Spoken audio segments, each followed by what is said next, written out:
कोई और कुछ बोल नहीं रहा है तो मैं भी कुछ बात बोलना चाहूंगा प्रभु के अनुग्रह से।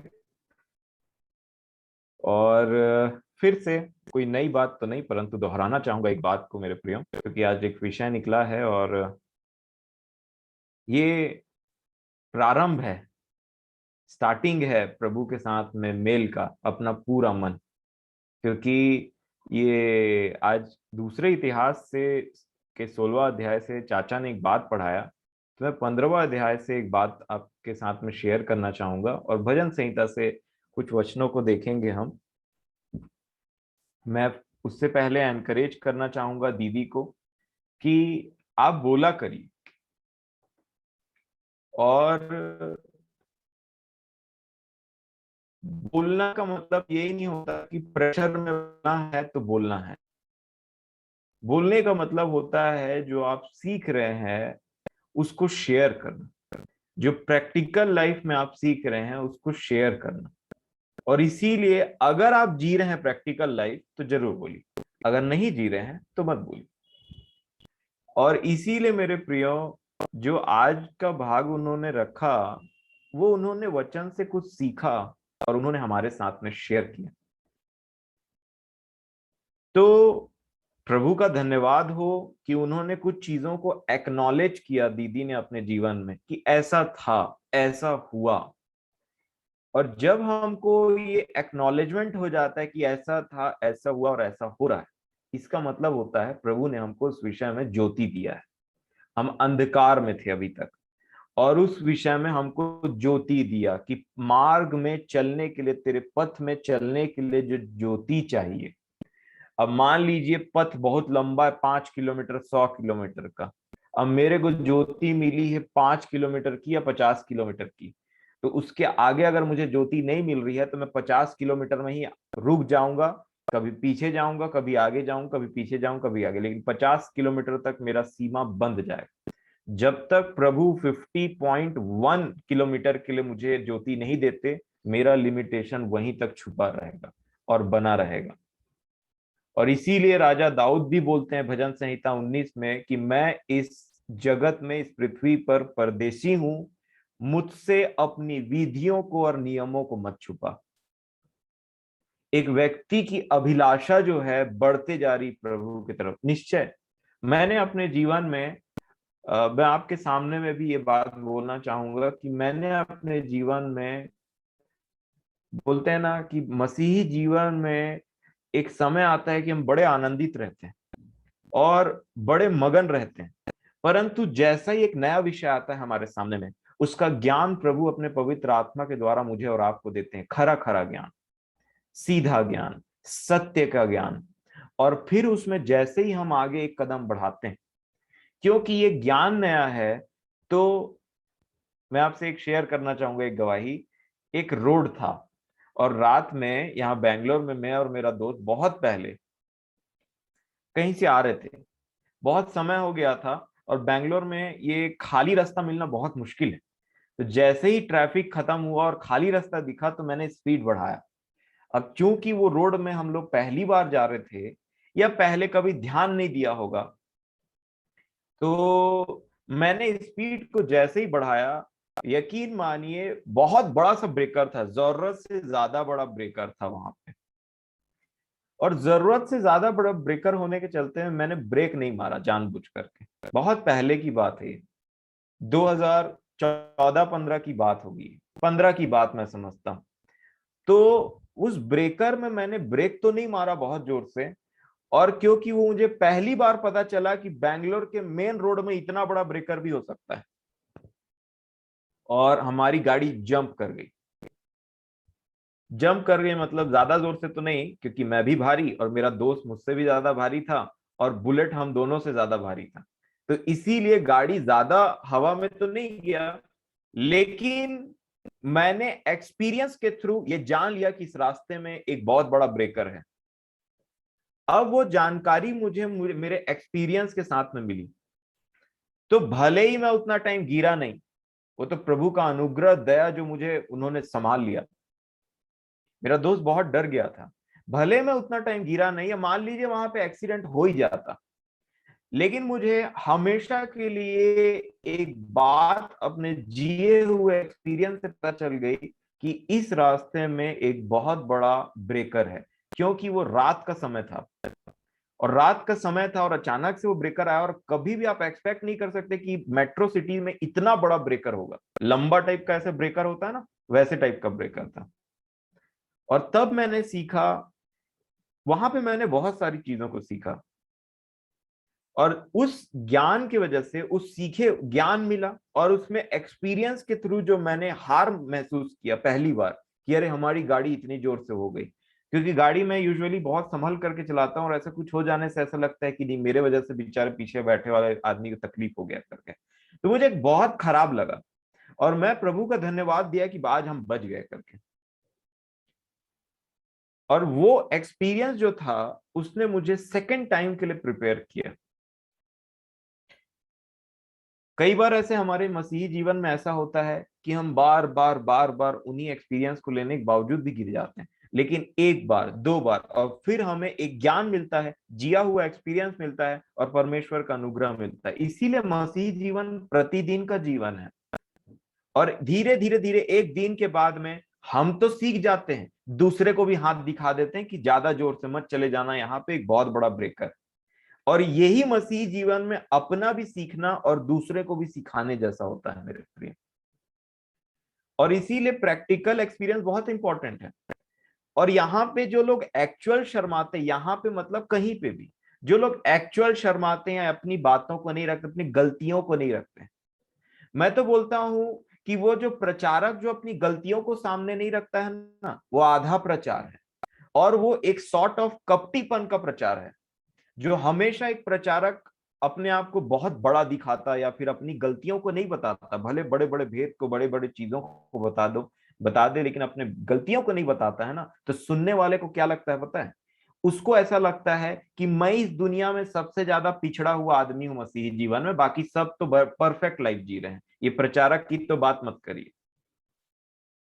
वो एनकरेज करने के लिए है। यहां तक पौलुस ने अपनी गलतियों को सामने रख दिया, बोला सबसे बड़ा पापी तो मैं था। पतरस की गलती है यहाँ पे, प्रभु के बड़े बड़े दासों की गलतियां लिखी हुई यहाँ पे। ये वो पतरस है जिससे कहा गया था, मैं तुझे तेरे पर वो कलीसिया बनाऊंगा कि जिस पर अधोलोक की फाटक प्रबल न होने पाएंगी। जीवन पाने के बाद, प्रचार करने के बाद भी गलातियों की पत्री में पतरस के अगेंस्ट में पौलुस खड़े हो गए थे। ये सब बातें पत्री में लिख करके पूरी दुनिया की कलीसिया को भेजने का अर्थ क्या है? कि अगर तुमसे गलती हो जाए तो वहीं पे मत सो जाना, और ये मत सोच लेना कि अगला परफेक्ट है।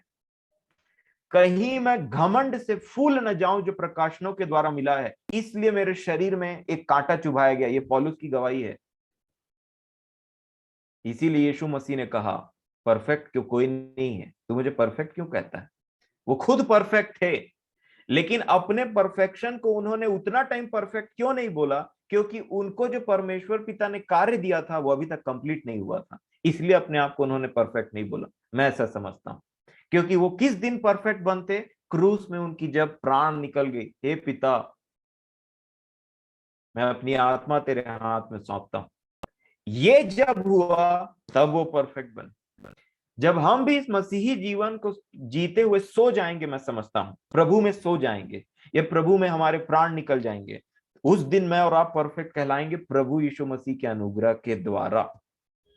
इसीलिए लिखा प्रकाशित वाक्य तक, पवित्र लोगों पर प्रभु यीशु मसीह का अनुग्रह बना रहे जब तक वो निपट नहीं जाते इस संसार से। और वैसा जीवन जिस दिन जिएंगे तो प्रभु के अनुग्रह से मेरे प्रियो, मैं और आप भी उस दशा में आगे बढ़ते हैं। दादी ने एक बहुत अच्छी गवाही दी अपने प्रार्थना विषय को रखते टाइम में, भजन संहिता 119 का 71 उन्होंने पढ़वाया। अच्छा हुआ कहा उन्होंने, वो चीजों को कितने नम्रता से ग्रहण किया। मेरी प्रभु से प्रार्थना है, जैसे हमने प्रार्थना किया कि दादी जो ठीक से बोल भी नहीं पा रही थी अपने दर्द तकलीफ के लिए, प्रभु जो कहते हैं जो परमेश्वर विश्वास योग्य है, लिखा है ना, विश्वास योग्य, और कोई ऐसा पृथ्वी में विश्वास योग्य है ही नहीं उसके जैसा। विश्वास योग्य खत्म हो गया है, ये ऐसे इंसान मनुष्य खत्म हो रहे हैं, और वो हमारा परमेश्वर पिता विश्वास योग्य कहता है, चाहे तू जवानी में हो चाहे बुढ़ापे में हो। मैं तुझे कभी नहीं छोड़ूंगा। तो प्रभु दादी के संग और साथ हो। और मैं एक बात बोलना चाह रहा था कि मेरे प्रियो, हम उठते हैं, गिरते हैं, उठते हैं, गिरते हैं, ये अभ्यास चलते रहता है और हम मैच्योर बनते हैं। अगर मेरे पास गिरने का गवाही नहीं है और कोई व्यक्ति आकर के बोले कि मैं बार बार गिर जाता हूं इस विषय में, इस चीज में, तो मैं क्या बोलूंगा? नहीं, तुम्हें हमेशा परफेक्ट बनना है। वो है, किसने कहा वो नहीं?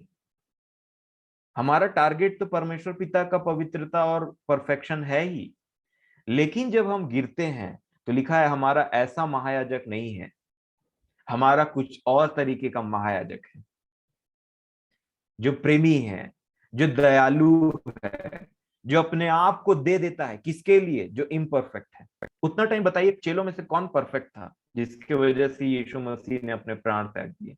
इस पृथ्वी में से कौन परफेक्ट था जिसके वजह से प्रभु यीशु मसीह ने प्राण त्याग दिए? नहीं मेरे प्रियो।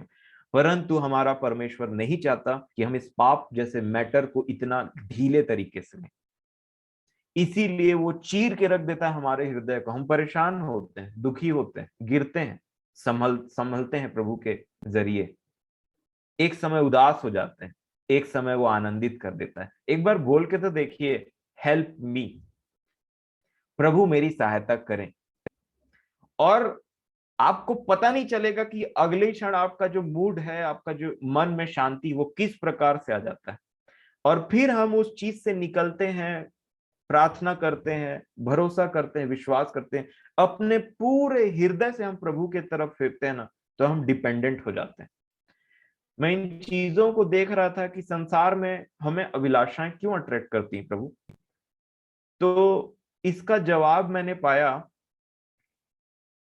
कि जिस दिन एक मनुष्य के लिए मेरे प्रोमिसेस, मेरी प्रतिज्ञाएं फीकी पड़ जाती है ना, उस दिन उसके लिए संसार अट्रैक्शन का कारण बन जाता है। जिस दिन उसके अंदर घमंड आ जाता है ना, जिस दिन वो एक हाथ से, जैसे दीदी ने कहा शायद, एक हाथ से हमें प्रभु को पकड़े रहते हैं और फिर हम हाथ छुड़ा के भाग जाते हैं। हाथ छुड़ा के भागने के लिए एक दूसरा फोर्स भी चाहिए जो इस हाथ को खींचे, तभी इस हाथ को छुड़ा करके हम दूसरे हाथ को। इसीलिए संसार से मित्रता, परमेश्वर से बैर है लिखा है। और इस हाथ को हमेशा शैतान देने की कोशिश करता है और खींचने की कोशिश करता है। फिर हम देखते हैं कि प्रभु हमने पाप किया, हमने अपराध किया, और जैसे ही हम फिरते हैं हमारा परमेश्वर फिर वहां पे खड़ा रहता है। और इसीलिए जो उसको जानते हैं वो क्या बोलते हैं कि तू तो अनुग्रहकारी है, तू क्षमा की खान है, तू दयालु परमेश्वर है, तेरी करुणा सदा की है, तेरे जैसा ईश्वर कहां।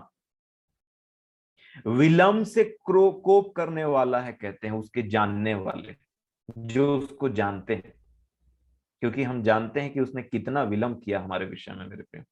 और इसीलिए मैं आपके सामने में ये दूसरा इतिहास की पुस्तक 15 अध्याय में से पढ़ना चाहूंगा, जहां पे पूरे मन के विषय में लिखा है। प्रभु हमारी सहायता करें इन सब चीजों के बारे में। लिखा है दूसरा इतिहास 15 अध्याय और उसके 12 वचन से मैं आपके सामने पढ़ना चाहूंगा। आप जरूर पढ़ें, अगर आपको मौका मिलता है तो इसको। लिखा है, उन्होंने वाचा बांधी कि हम अपने, अब देखिएगा पूरे मन कितने बार आएगा देखिएगा, कि अपने पूरे मन और सारे जीव से, पूरे मन और सारे जीव से। जब कभी भी एक व्यक्ति निर्णय ले लेता है ना कि पूरा मन, पूरा जीव मेरा, सब तेरा करके, वो अलग ही एरा में खींच जाता है। उसको पवित्र आत्मा ऐसे निगल जाता है, मैं बोलना चाहूंगा, और वो प्रभु की तरफ आ जाता है। फिर लिखा, पूरे मन और सारे जीव से अपने पूर्वजों के परमेश्वर की खोज करेंगे, ऐसा वाचा बांध दिया ना। और क्या बड़ा, देखिए क्या लिखा है, ये बड़ा खतरनाक चीज है और इंपॉर्टेंट चीज है। और क्या बड़ा, क्या छोटा, क्या स्त्री, क्या पुरुष, जो कोई इजराइल के परमेश्वर यहोवा की खोज ना करे, वो मार डाला जाए। अभी भी मार डाले जाते हैं। कैसे? आत्मिक रीति से, आत्मिक रीति से डेड। फिर आगे क्या लिखा है, अब देखिए कैटेगरी में मेरे प्रियो क्या बड़ा लिखा, क्या बड़ा, क्या छोटा, क्या स्त्री, क्या पुरुष, जो कोई इज़राइल के परमेश्वर की खोज ना करे वह मार डाला जाएगा। इतने ज्यादा वो हो गए थे, जीलस बोलना चाहूंगा मैं। आगे क्या लिखा, उन्होंने जय जयकार के साथ, कैसे जाते हैं प्रभु के पास में, जय जयकार के साथ तूरियां और नरसिंगे बजाते हुए ऊंचे शब्द से यहोवा की शपथ खाई। ऊंचे शब्द से बोल डाले, प्रेशर में नहीं था। क्यों? क्योंकि पूरे मन और सारे जीव से जा रहे। प्रेशर में ये चीज नहीं हो पाता। आगे क्या लिखा है 15 वचन में, यह शपथ खाकर सब यहूदी आनंदित हुए, क्योंकि उन्होंने, क्यों आनंदित हुए, कहां से आनंद मिलता है, सारे मन से यहोवा के पास जाने में। लिखा है उन्होंने अपने सारे मन से शपथ खाई और बड़ी अभिलाषा से उसको ढूंढा और वह उनको मिला। वह उनको मिला, लिखा है। ये प्रोसीजर है यहाँ पे, कैसे मिलता है परमेश्वर। वहां पे लिखा है ना, बार बार खोजो खोजो। प्रेरितों के काम 17 अध्याय में भी बोला जा रहा था, है ना, वहां पे भी लिखा है, वहां पे भी बताया जा रहा है। लिखा है वह उनको मिला। एक इतनी बड़ी बात, वह उनको मिला। कब मिला? पूरे मन सारे जीव से। और यहोवा ने चारों ओर से उन्हें विश्राम दिया। ये मिलने का साइन, क्योंकि इसी में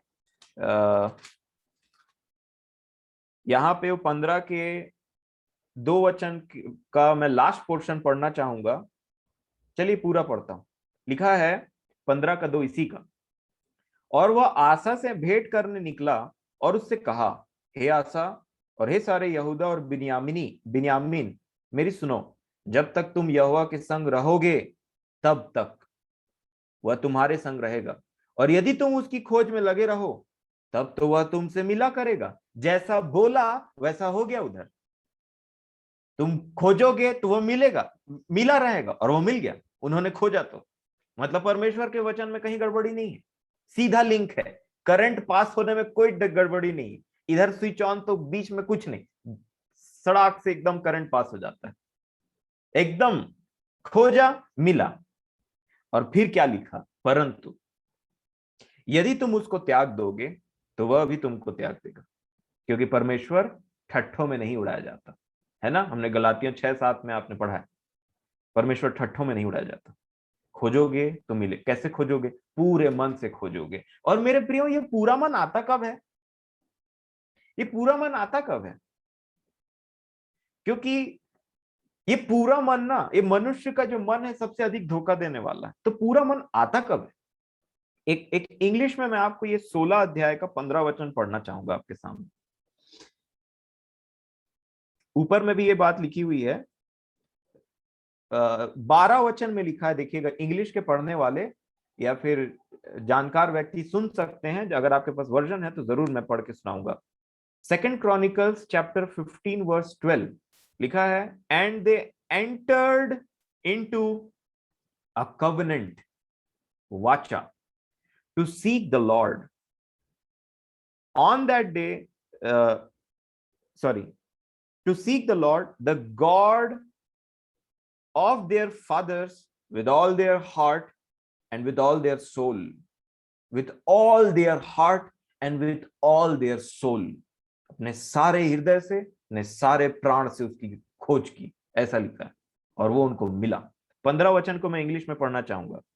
and all Judah rejoiced over the oath, जो उन्होंने शपथ खाई थी उसमें वो आनंदित हुए, पूरे यहूदी लोग, यहूदा। For they had sworn with all their heart, फिर से आया, सारे मन से। And had sought him with their whole desire, whole, हर चीज पूरा है, ऑल हार्ट होल डिजायर, सब चीज पूरा पूरा पूरा पूरा। राज्य भी वैसी आता है। और तब उन्होंने ये बात, लिखा है, वह उनको मिला।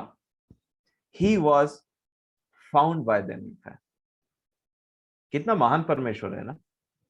गड़बड़ी हमेशा हम में ही होती, परंतु बड़े प्रेम से सिखाता है, बड़े प्रेम से वचन को देता है। हमसे गलतियां भी होती, बोलता आजा, जब तक आज का दिन कहलाता है और तू जिंदा है तब तक तू मन फिरा सकता है, तब तक तू मेरा है। भूल जा पुरानी बातों को, आज का दिन जो है, जब तक आज का दिन कहलाया जाता है, तुमको मुझसे कोई अलग नहीं कर सकता, ये परमेश्वर कहता है। बस यही है कि हर एक दिन को पास होने मत दो। इसीलिए लेखक कहता है कि समय को बहुमूल्य जानो। और इसीलिए मेरे प्रियो, अगर आप भजन संहिता 107 अध्याय आराम से पढ़िए, 107 ही, हाँ 107 अध्याय आराम से पढ़िए, आराम से। अभी मैं कुछ नहीं बोलना चाहूंगा, परंतु जो मैंने वहां पे पाया ना, वहां पे क्या चीज है पता है? कब मनुष्य का मन फिरता है, कब मनुष्य का मन पूरी तरीके से फिरता है अपने परमेश्वर के पिता के तरफ, वो एक दशा होती है जहां मनुष्य को अपनी दशा समझ में आ जाए। और उसके लिए वचन का होना जरूरी है, उन वचन का होना जरूरी है। कोई प्रैक्टिकल एक्सपीरियंस होता है, कोई बहुत ज्यादा बीमार पड़ जाता है तो परमेश्वर को खोजता है। कोई एकदम से कोई ऐसा डिजीज उसको पता चल जाता है कि अब मैं नहीं बचूंगा, तो सारे चीजों को छोड़ करके वो परमेश्वर के शरण में आता है। देखिए, प्रभु ने लोगों को चंगाई करते टाइम भी जीवन दिया था। और जब मनुष्य को अपनी दशा समझ में आ जाती है कि वो कैसी दशा में पड़ा हुआ, कैसा पापी है, कितने पाप उसने किए, और जो वो उसके हृदय आर पार हो जाते हैं ना, छिद जाते हैं अपनी दशा को देख करके, तब उसको समझ में आता है। और तब ये बात उसको समझ में आती है प्रभु की दया से कि मुझे ना मन फिराने की आवश्यकता है, ये जीवन को छोड़ने की आवश्यकता है, मैं ऐसा नहीं जी सकता अब आगे चल करके। तभी एक व्यक्ति मन फिरा सकता है, नहीं तो सब ड्रामाबाजी की कैटेगरी में आता है। परमेश्वर पिता को 90% पता अच्छा नहीं लगता। एग्जाम में 90% से खुश हो जाते हैं, 95% भी पसंद नहीं आता परमेश्वर पिता को, 99.99 भी नहीं चाहिए, 100%, मतलब 100%। और ये 100% अपनी दशा को इन वचनों के द्वारा पढ़ करके, इनसे कायल होकर के समझा जाता है, तभी एक व्यक्ति घुटना टेक सकता है। तभी एक व्यक्ति बिना संगति के अपने ही आप में, अपने हृदय में कायल हो करके उसकी आत्मा कराहने लग जाती है कि प्रभु, क्राइड, वो चिल्ला जाता है, उसका आत्मा चिल्लाने लगता है अपने सृष्टिकर्ता से कि प्रभु जी मुझे बचाइए, मैं आपका हूं, ये मैं कैसी दशा में अपने आप को पाता हूं। उसका जो बर्डन है, वो बोझ बढ़ते जाता है, बढ़ते जाता है। वो किसी और का बोझ नहीं, अपना ही बोझ उठा उठा करके इतना थक जाता है, इतना परेशान हो जाता है कि चिल्लाहट निकलने लग जाती है मेरे प्रिय आत्मा से, एक पवित्र जीवन जीने की। और जब परमेश्वर ये चीज को देखते हैं, जब मनुष्य उसको खोजता है, वो उनको मिलता है। मनुष्य कहा, मैंने किसी धर्म के व्यक्ति का नाम नहीं लिया, किसी धर्म का नाम नहीं लिया, मनुष्य का। और इसीलिए मेरे प्रियो, हमें ये बात समझने की जरूरत है कि इन वचनों को हम जितना सीरियसली लेंगे, उतना विश्वास बढ़ता है, उतना हम कायल होते हैं पवित्र आत्मा के द्वारा, और फिर हमको अनुग्रह भी दिया गया। इसीलिए एक मसीही के लिए मसीह यीशु का नाम बहुत लिखा, मधु से भी मीठा है तेरा नाम। और तब वो कहता कि यहोवा की करुणा सदा के लिए, जीवन से उत्तम है तेरी करुणा, यहोवा भला है और उसकी करुणा सदा की है।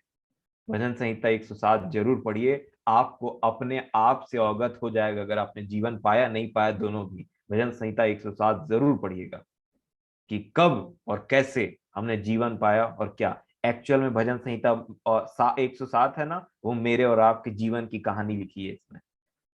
प्रभु से मैंने पाया, एक बार पढ़िए, बार बार पढ़िए, हड़बड़ाइए मत। आपको अपने आप से आपको पता चल जाएगा कि ये तो मैं हूं, ये तो मेरे बारे में लिखा, ये तो मेरा जीवन है। तो प्रभु मेरी और आपकी सहायता करे मेरे प्रियो। निश्चय प्रभु हमें बल देंगे, और वो देते हैं।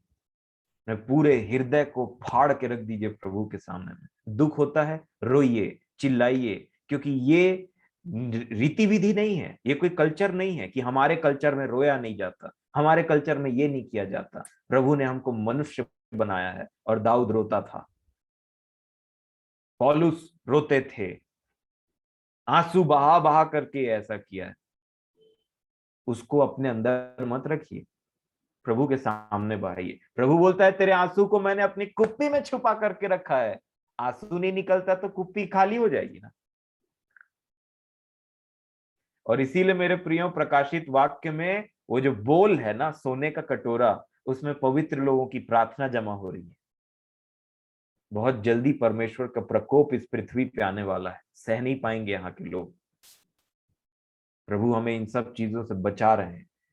लिखा है जो अग्नि, दुख रूपी अग्नि तुम्हारे लिए, परीक्षा के लिए तुम्हारे ऊपर भड़की है, उससे बहुत ज्यादा व्याकुल मत हो जाओ कि कोई अनोखी चीज तुम पर हो रही है। ये धीरे धीरे होता है मेरे प्रिय।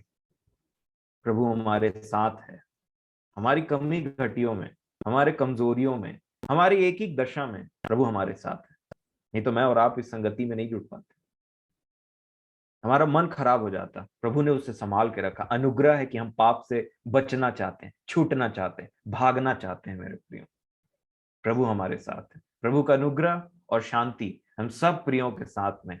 और जो इग्नोरेंट है हमारे परिवार में, बेचारे अभी भी संसारिकता में फंसे हुए हैं, या वो लड़ रहे हैं किसी भी बात से, प्रभु उन्हें अनुग्रह से अपने पास बुलाए, खींचे मेरे प्रियो इस संगति में, या किसी भी संगति में जहां वो है, अपने वचन के तरफ मेरे प्रियो। उनके शर्म को खत्म करे, उनके भय को खत्म करे, उन्हें आशा दे, उन्हें जिलाए अंदर से कि वो जीवन को समझें। ये सांस लेना, ये खाना खाना, ये पानी पीना, ये कुछ नहीं है, परंतु एक्चुअल जीवन को जान ले मेरे प्रिय। हम सब उसमें बढ़ते चले जाएं। यह आपके द्वारा होगा। आपके परिवारों में जो विरोध करते हैं वो आपके साथ आएंगे, जरूर आएंगे मेरे प्रियो। एक तो आएगा, सब नहीं आए तो एक तो आएगा। प्रभु का अनुग्रह इतना बड़ा है ना, सबको समेट लेता है, लेकिन जिसको बुलाना होगा उसको जरूर बुलाएगा। मेरी भेड़ मेरा शब्द सुनती। तो प्रभु की भेड़ कहीं भी हो, वो चिल्लाता है तो फिर बिजली कहां तक नहीं जाती इस पृथ्वी में। बिजली का आवाज सबको खींच लाएगा मेरे प्रियो। बस हम जो है ना, प्रज्वलित रहें, जागते रहें, आग लगे रहे हमारे अंदर, कितनों भी थके रहें, संगति से सुलग जाएं, प्रज्वलित हो जाएं। प्रभु हमारे साथ है। मैं आपको एनकरेज करने के लिए समय ले रहा हूं। समय तो ज्यादा हो गया है और बहुत ज्यादा हो जाता है मेरे से, परंतु आज मैं प्रभु के उस अनुग्रह को महसूस करके, मतलब उस अनुग्रह तो हमेशा रहता है।